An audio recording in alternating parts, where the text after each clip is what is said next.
uma igreja que ficava vazia. É interessante essa igreja. O padre abria essa igreja religiosamente todo dia, 8 horas da manhã. E fechava essa igreja religiosamente todo dia, 6 horas da tarde.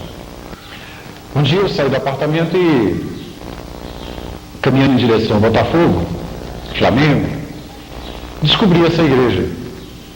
Um local totalmente inadequado para uma igreja, quer dizer, centro de Copacabana, uma igreja católica.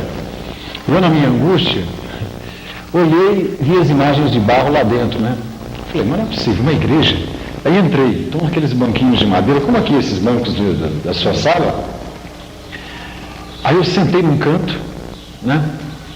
E tá as imagens de alguns santos e tudo mais, a imagem de Jesus crucificado lá, e eu sentei aquele clima.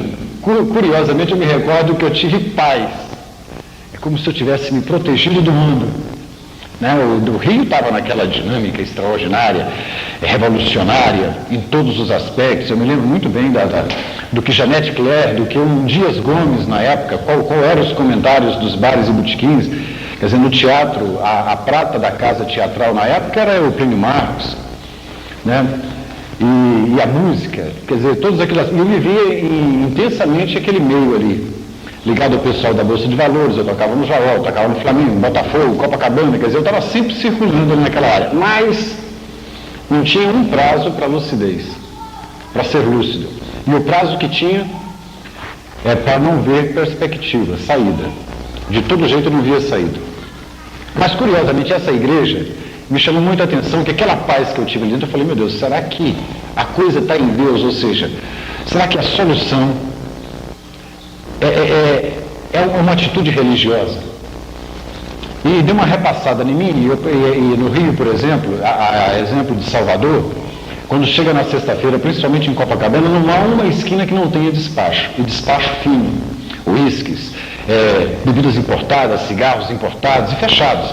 Eu me recordo que muitas madrugadas acontece o seguinte, fora de hora, não tem mais ambiente aberto, e eu me recordo uma vez que eu cheguei, então, aqueles despachos de primeira, né, bebida fechada, eu observei tudo lacrado, devia ser altas horas. Eu me recordo e falei, rapaz, podia pegar esse litro de uísque, não tem mais nada, eu já com chimbre, né? Eu me recordo que eu parei, até a tia riu muito e falou, meu filho, graças a Deus por esse seu respeito. Ela lembrou disso muitos anos depois, aqui em 75, 76. Eu me recordo que eu fiz o maior discurso, né? Eu parei, ajeitei a camisa, eu falei, olha, com licença, né? Estou falando para... Eu tenho certeza que alguém colocou isso aqui acreditando que tem alguém para receber.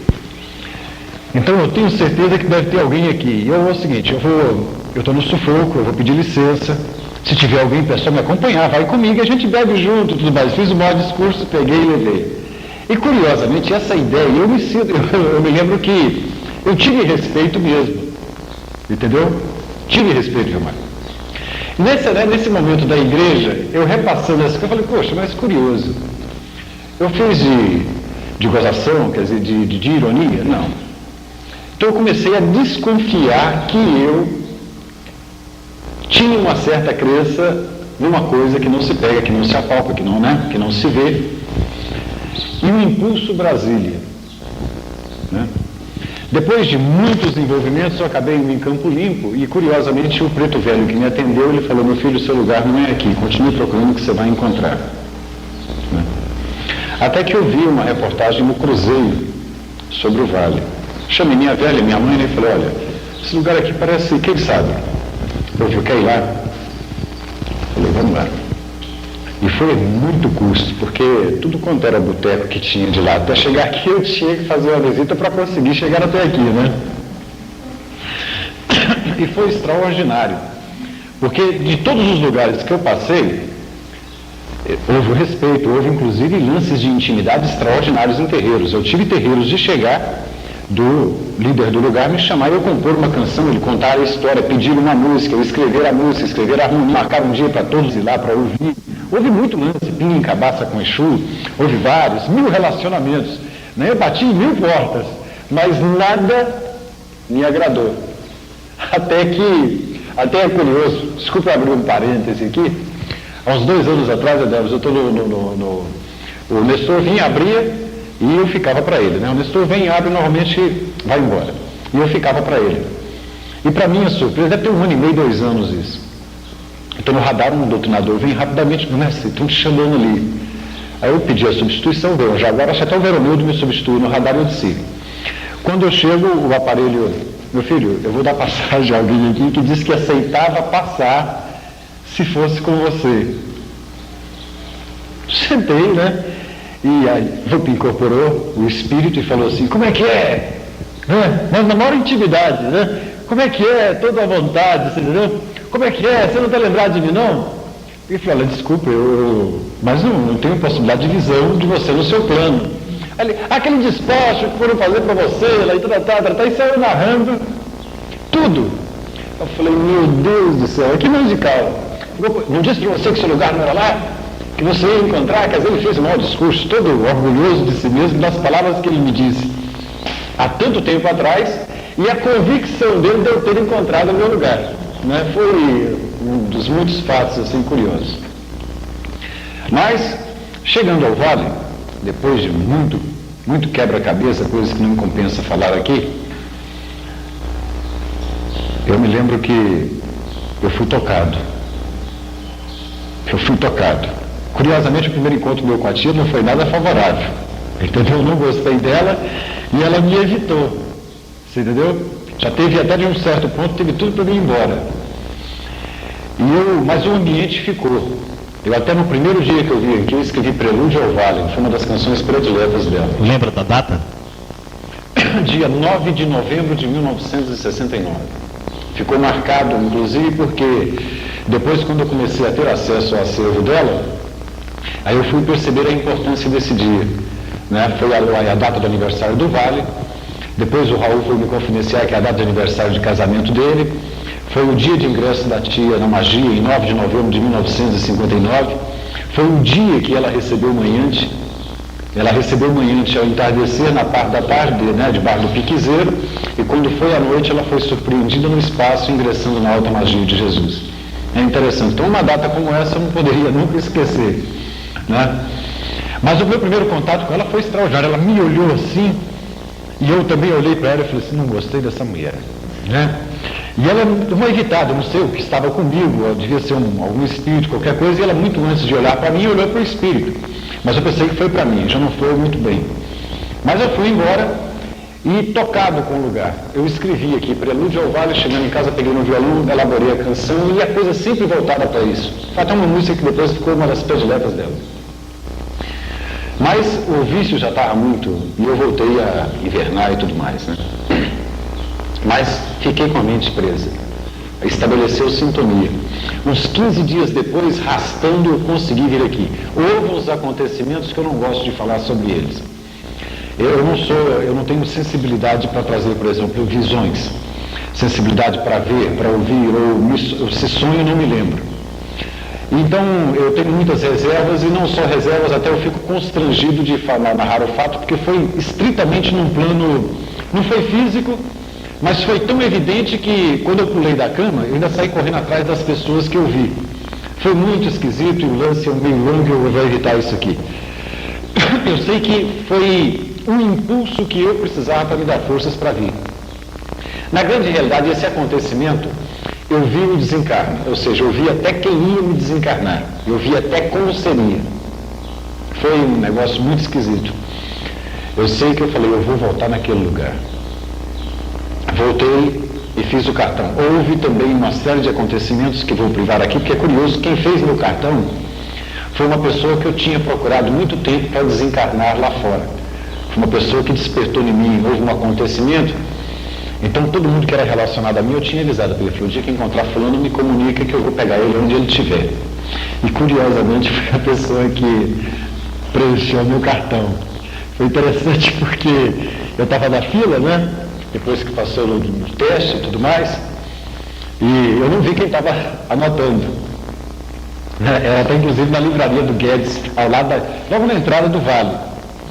E vai um, vai outro, e eu perdido com minhas coisas, pensando, e o mal-estar também, o fígado, o estômago, eu estava cheio de mal-estar, ainda tremendo, duro para danar, para aguentar sem tomar uma, né? Mas fazendo das tripas o coração.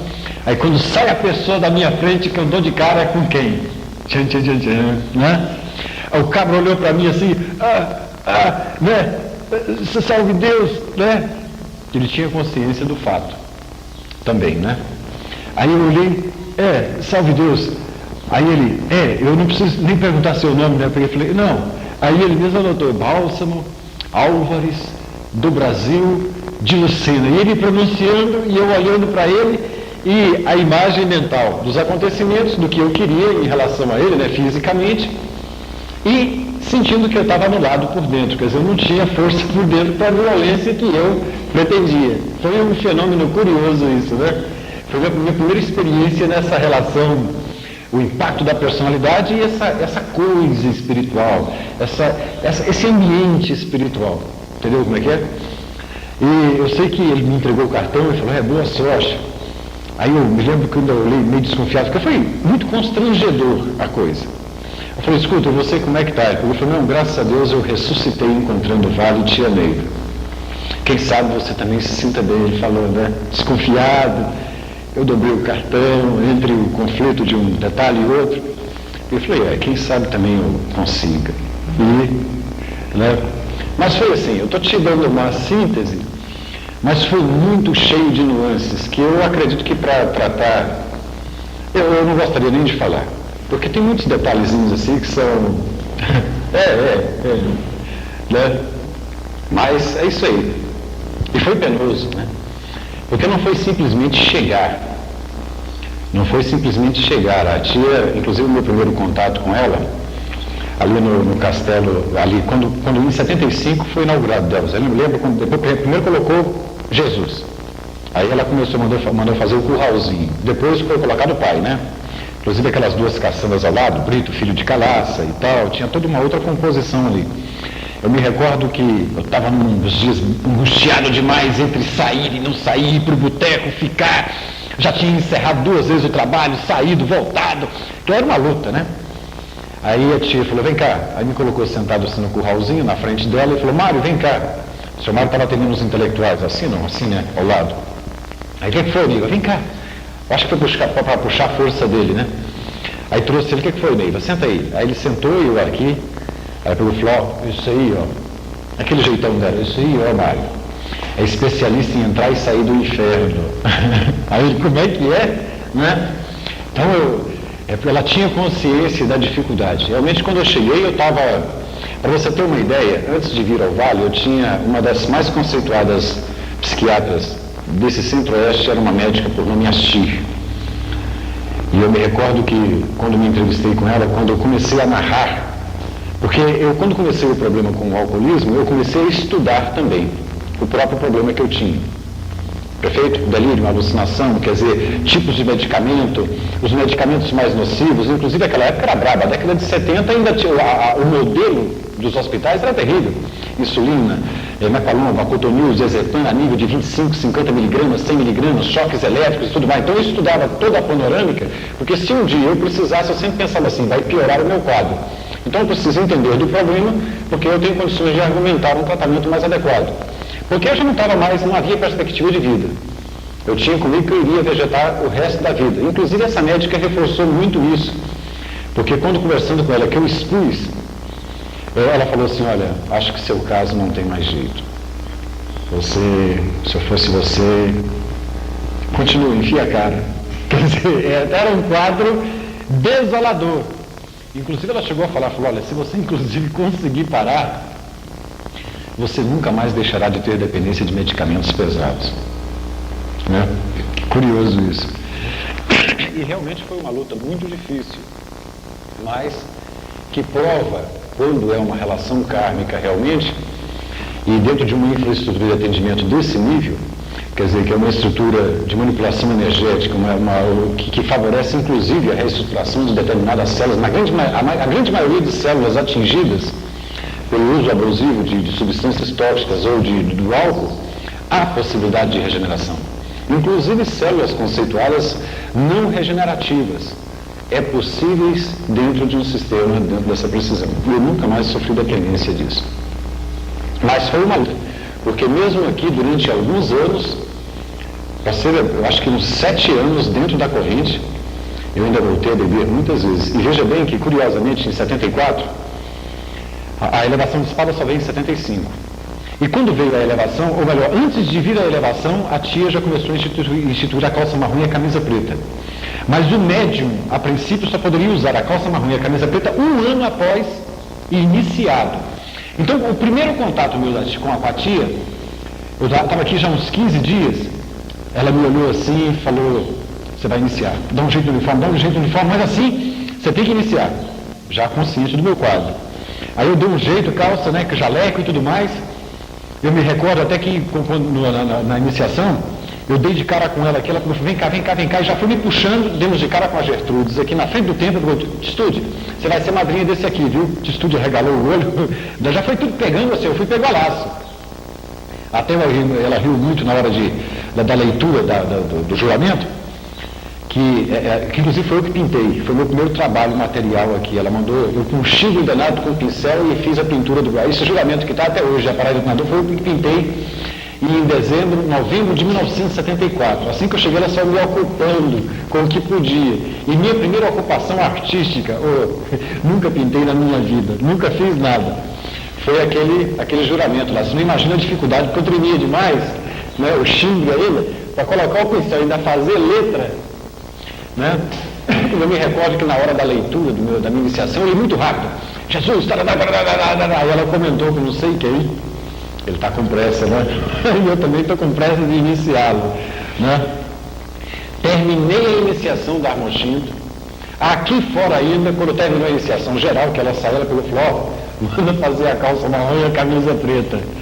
Eu peguei e falei, tia, estou falando em vibração, eu não estou entendendo muito bem o que é isso, mas se eu colocar essa roupa, vão me matar. Ela pegou e falou, ai de você se não colocar. Você já precisa puxar algumas forças, que para mim também não queria dizer nada. Né? Então foi muita coisa precipitada para tentar me segurar, para tentar me sustentar. Graças a Deus. Né? Então, e logo depois desse período da iniciação, como era nessa época? Pode fumar aqui, né? Pode, se levantar.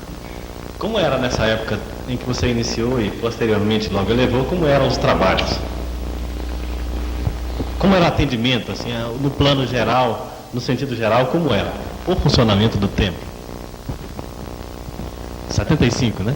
1975. Eu comecei a comandar trabalho em 1975, justamente. Meu primeiro comando foi no dia 25 de dezembro de 1975. Também seria impossível esquecer, porque é Natal, é dia do meu aniversário, e foi curioso porque houve uma série de acontecimentos. O Papai Noel oficial do Brasil, na época, foi motorista de caminhão com ela na Nova Cap.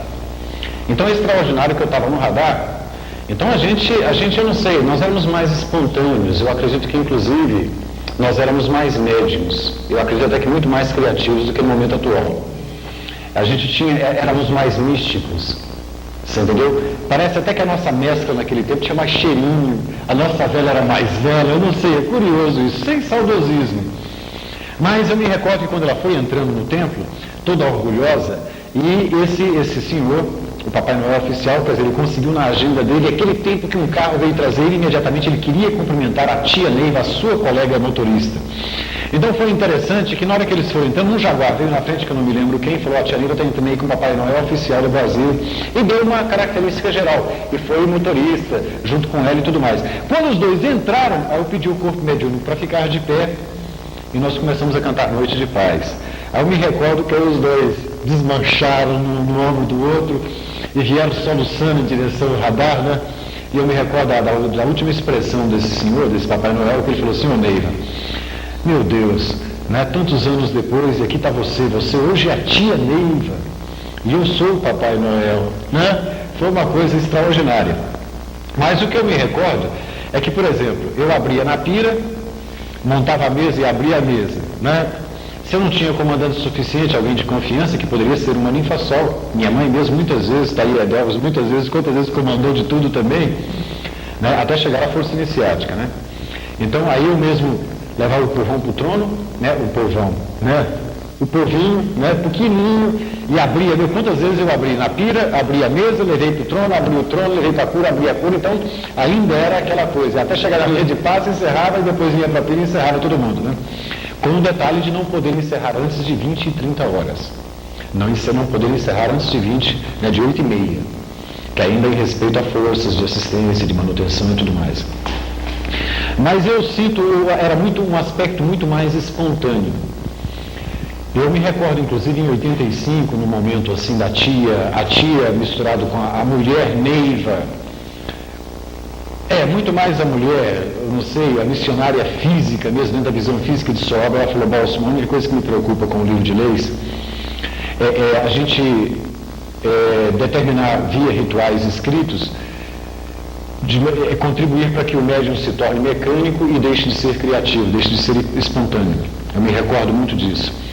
E, curiosamente, por ela, realmente o livro de leis não sairia, né? Mas na hora, para azar dela, Pai João me incorporou nela e falou: meu filho, faça. Entre o mal de tê-lo,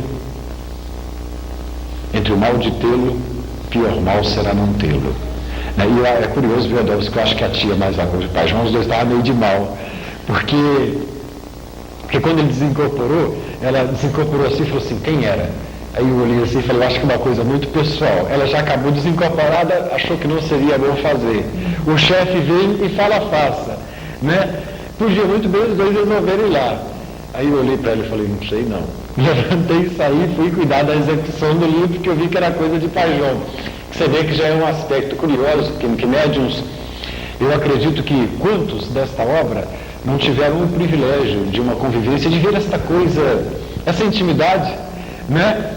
E muito menos agora. Quer dizer, a tia era uma pessoa tão extraordinária que nos momentos de descontração ela conversava com o pai de Santa Branca, eu não diria, né? Porque já era uma relação um pouco diferente, mas com quantas entidades, mãe tios, tantos outros, que era como se fosse a nível, né?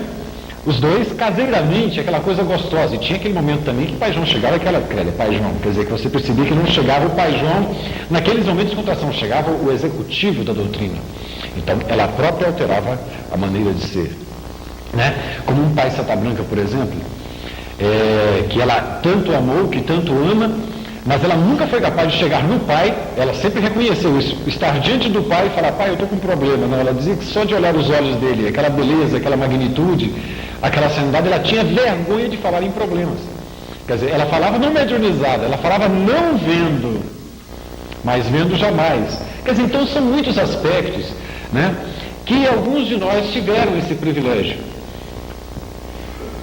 Alguns tiveram o privilégio, eu não sei se conservaram as lições, né? Já é um outro aspecto também muito relativo, porque tantos que conviveram com ela desde o início, você não vê hoje mais aqui. E já tem tantos novos, né, Deus, com 2, 3 anos de doutrina, caminhando e fazendo bonito. Isso também é muito relativo a essa coisa de tempo. Mas vai lá, você que é o diretor. Em 75 para 76 foi o começo da preparação para a Estrela Candente. E parece que existe uma história, não sei se nesse período do início da formação do ritual da estrela. Foi meu segundo trabalho de pintor. A estrela foi meu segundo trabalho de pintor ao lado do Valdeci. Um tal de Valdeci, era um pintor, ele chegou a iniciar Cabelo de Fogo. Não, terceiro, porque aqueles raios do pai lá, atrás do pai, eu me lembro quando a tia falou: Valdeci, dá para pintar? Eu falei: tia, eu não estou entendendo. Eu falei: não, meu filho, é só aqueles riscos inca, aquele jeitão da tia brejeiro. Eu falei: é fácil, cabra, né? Aí, então você me ajuda? Me ajuda. Então foi meu segundo trabalho de pintor. Foi aqueles... A estrela foi o terceiro. Porque a primeira pintura da estrela, na realidade, era só a cruz no centro, né? E um risco, uma faixa vermelha e escrito pés. Mas escrito pé mesmo, em preto. P-E-S. Nos esquifes. Nos esquifes. Para determinar mesmo o limite, que o médium não podia passar o pé além daquilo ali. Mas é sabido que foi feito um despacho na estrela e que você foi incumbido de fazer a limpeza. Existe uma história desse tipo, né? Não, foi o meu comando. A primeira missão me entregue por Pai Santa Branca foi a Estrela Candente. Tinha pouquíssimos comandantes. Então eu cheguei, a tia falou: o pai determinou que você assumisse a quarta e a sexta, até termos comandante suficiente. Então, toda quarta e sexta-feira, no ano de 76, durante uns 9, 10 meses, se foi mais, foi pouco, foi comigo, né? Então, essa estrela, inclusive, ela é inesquecível por 2 aspectos, 3 aspectos. Primeiro, foi a maneira como eu acordei no dia. Era umas 8 horas da manhã, eu acordei transtornado. Eu já botei a calça marrom, a camisa preta com as moças, e desci igual uma vaca velha para cá, Quando eu cheguei na casa grande, uma das meninas já foi chegando, me vendo e falou: tia, disse quando você aparecesse por aqui era para subir lá para a estrela. E isso era cedo, não era nem 8h30 da manhã. Aí eu rapei o pé para a estrela e o coração, eu sei, estava naquele estado, né? Quando eu cheguei na estrela, estava ela no centro da estrela, né? Onde tem a elipse, tem aquela estrutura de concreto que fica entre o lago, ela estava lá dentro, naquela parte, e de longe eu vi, então, tesouras, bonecas cortadas, e mais uma série de adereços, né, desse tipo. Aí eu fui me aproximando, ela me olhou, viu que era eu falei: meu filho, graças a Deus, vem cá. Eu cheguei perto dela, passando tem aqueles blocos dentro da água assim, que ficavam bem mais evidentes na época aquilo ali, nem sei, eu acho que é mais água, né, então cobriu, né. Ela falou: meu filho, o que quiseram fazer com a gente aqui? Aí eu falei: bom, e agora? Aí ela olhou e falou: o Tião está dizendo aqui para você não deixar seus mestres, eu estava no comando, você não deixa seus mestres ir no sal nem no perfume, meu filho. Eles colocavam veneno também, era para matar a gente. Então, não é só, o veneno eu já pedi às minhas meninas, as moças já limparam, mas é porque Tião disse que precisa desimpregnar também, a impregnação ficou muito forte, né? E você tem muita sintonia hoje. Eu falei: tudo bem. Aí, eu peguei e falei: essa coiseira aqui? Ela pegou e falou: não, faz primeiro a estrela, depois a gente limpa isso aqui. Nada de sal e perfume. Eu sei que já fiquei em guarda, em honra e guarda. Desde aquele momento eu já percebi que já levantei de honra e guarda, né? E quando chegou o horário da estrela, deu 14 pares exatamente, o que era uma tremenda dificuldade, porque na época o comandante tinha que levar os mantos. Ele tinha mantos para o receptor e mantos para os projetores. Então dava a impressão que se dava de um comandante quando subia para a estrela, dessas senhoras que lavam roupa em cidade do interior, ou em muitos lugares assim, que leva as maturas de roupa para a beira do rio, para a beira do córrego, sabe aquela trouxa de roupa, não é assim? Assim era o comandante no meu tempo. Então era o gravadorzinho, né? Normalmente era a Terezinha. Depois de alguns meses, a Terezinha sustentou muito tempo, até Teresona, né, que a gente chama. Mas quando não era possível, então tinha que levar o gravador. Então o lampião, era um lampião a gás, né, que era a iluminação da estrela. E aquele fardo não tinha lei. A lei, a tia orientou as contagens, né, os pontos básicos, então a gente fazia inspirativamente, não tinha lei escrita. Vovô Hindu, pai de Pai Santa Branca, ditou a lei para ela no final de 76.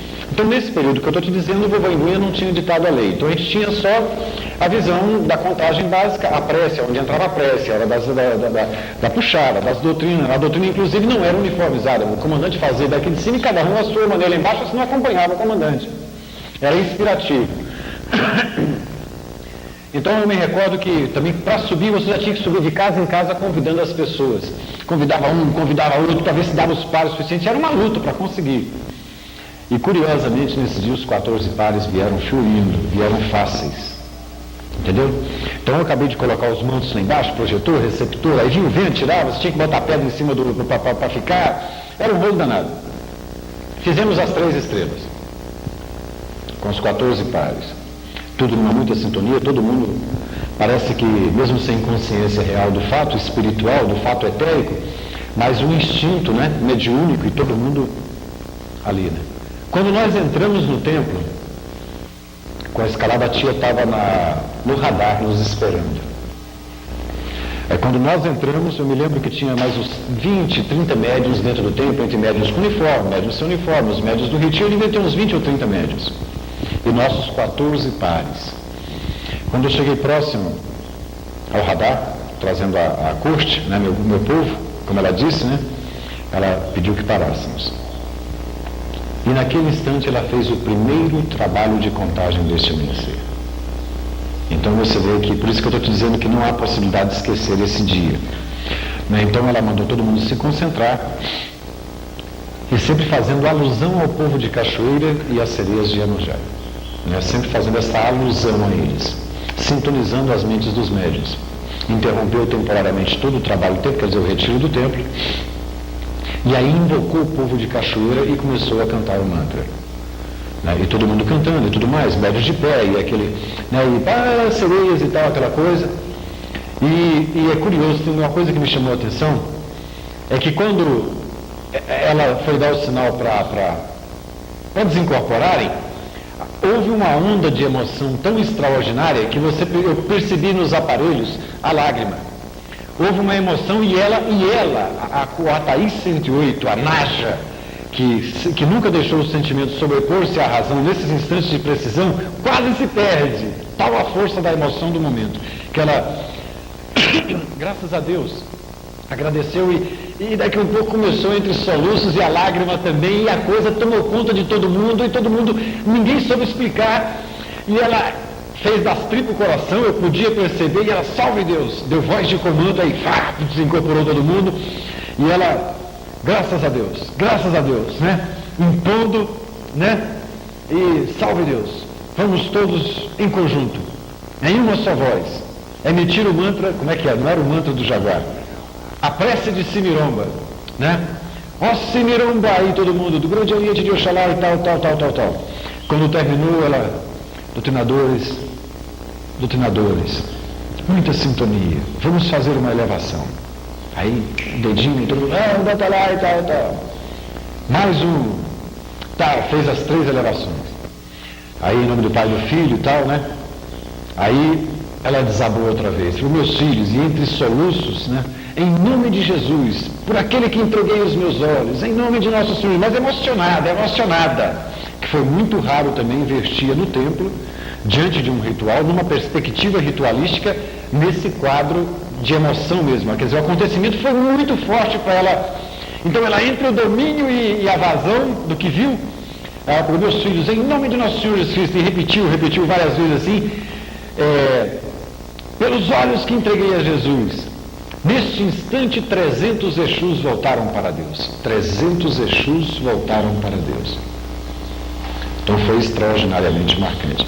Curiosamente, porque quando começou as aulas de Centúria em 1976, que o Nestor recebeu a determinação de Pajão para começar a Centúria, então de vez em quando ele ia lá dar uma cancha, ela dava uma aula, dava 2, não dava, mas o Nestor ia buscá-la, e vinha seu Mário, vinha ela.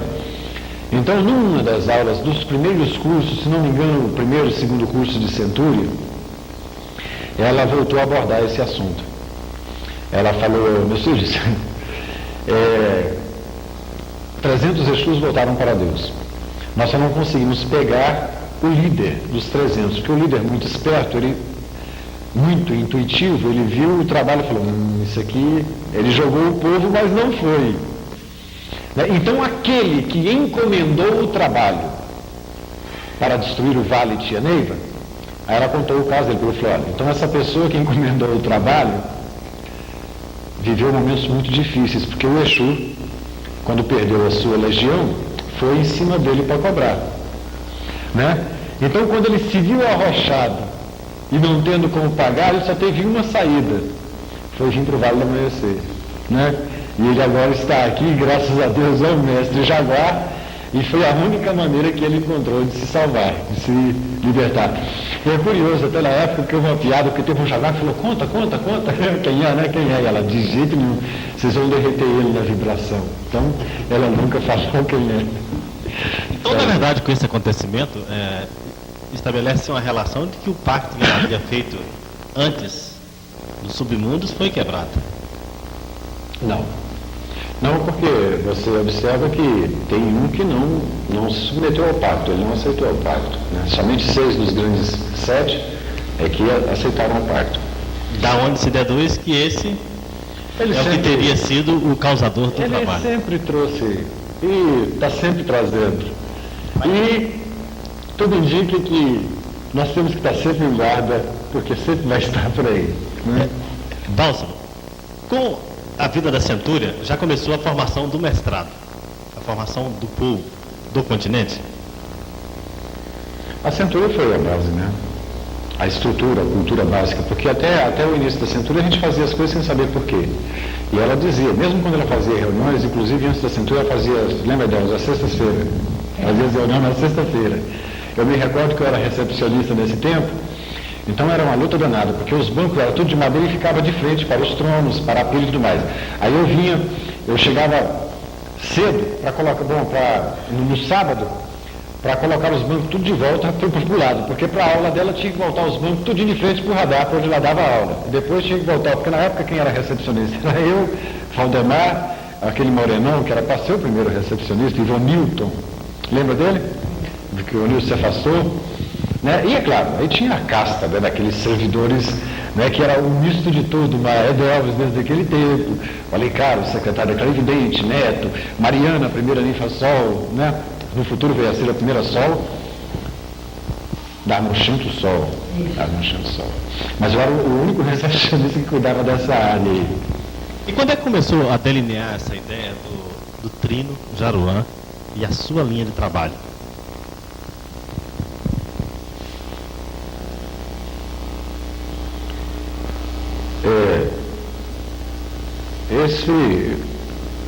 Ou foi espontâneo? Eu nunca entendi. Para ser honesto, eu nunca entendi. Na grande realidade, já que você está registrando, não sei qual é o propósito disso. Posteridade. Eu fui a última tropa a entrar no oráculo, foi a minha tropa. A minha tropa. Inclusive, nenhum dos meus sextos e sétimos gostam de se lembrar, porque todos são arcanos atuais. E, diga-se de passagem, são aqueles que mais criticam o livro de leis. E é curioso, eram meus raios. Eles não fazem parte dos 39. Na grande parte foram rajas, né? E hoje, inclusive, alguns com povo. Mas, se me permite... Então, mas meu povo já estava em torno de uns 70 mestres, e eu ainda tinha convicção de que eu voltaria ainda a beber. Era uma coisa curiosa. Eu estava vivo, eu falei, eu vou passar vergonha demais nesse povo. Então eu os reuni na Cabala. Foi a primeira grande decepção que eu provoquei na Clarividente. Porque eu reuni meu povo, né? E falei, olha, vou passar vergonha demais vocês. Eu não sei, eu sinto uma angústia danada, e eu acho que eu ainda acabo não ficando nesse lugar. Então eu quero que vocês saiam, cada um escolhe seu povo, vocês lêem o adjunto de praxe, e vê aí, porque eu vou inclusive entregar isso que eu sou. Eu fui consagrado como no Entre os 39 como Jaguar Solitário da Crescente, Guataí 108, né? E entrei com meus 7 sétimos, ninfa, madrinha, padrinho e tudo mais, né?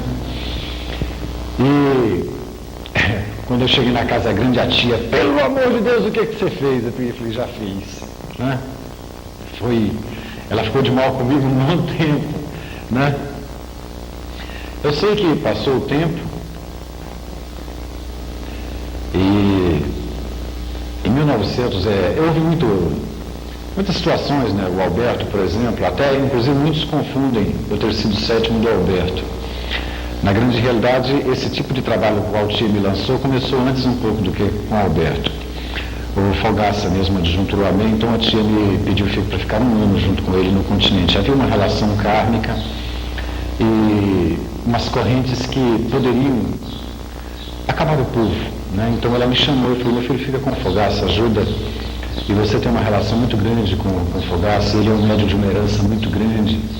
E o povo dele, se eu me recordo muito bem, era um Cabral, os sétimos do Luanê, Cabral, Décio, Anatole, Monteiro, Luiz Maranhão, que é tinha uma casta de homens de primeira grandeza, né? E eu passei um ano com ele e infelizmente nós não conseguimos, parece que prevaleceu essas correntes. Depois com o Alberto também foi um quadro muito crítico. Ele estava até reunido com o povo muturigano quando a tia me chamou no castelo do Cochicho e falou, meu filho, agora é o Alberto. O Alberto foi uma fase muito difícil, eu queria que você ficasse com ele. Então passei um ano também com o Alberto. Então houve situações assim que ela me pegava e nunca entendi, talvez meu próprio karma exigia isso, né? E houve situações também que ela narrou, confidenciou, que eu também acho que não vale a pena. Vai acabar tendo que tocar pessoas, tocar situações, e não é o nosso caso aqui, né? Vai dar cheiro de desmerecer um caso, merecer outro, e não é o caso. Eu sempre me vejo como o maior necessitado nessas jogadas dela pelo meu próprio karma, pela minha necessidade de ressarcimento da minha dívida, minhas parcelas. Mas nós estávamos numa reunião de arcanos na casa do Albuquerque, quando o Pai Santa Branca incorporou nela E falou, era uma quinta-feira, dia de centúria, e o pai João falou, o pai Santa Branca falou, naquele espanhol castelhano dele, né? Falou, meu filho, vá e dê a centúria. Nestor, fique, preciso de tu aqui. Aquele choque, o Nestor olhou para mim, né, e eu também, aí ficamos todo mundo paralisados, né? Aí o pai Santa Branca falou, vá, novamente para mim, vá, né? E realmente eu fiquei sem ambiente também, né? Eu falei, Nestor,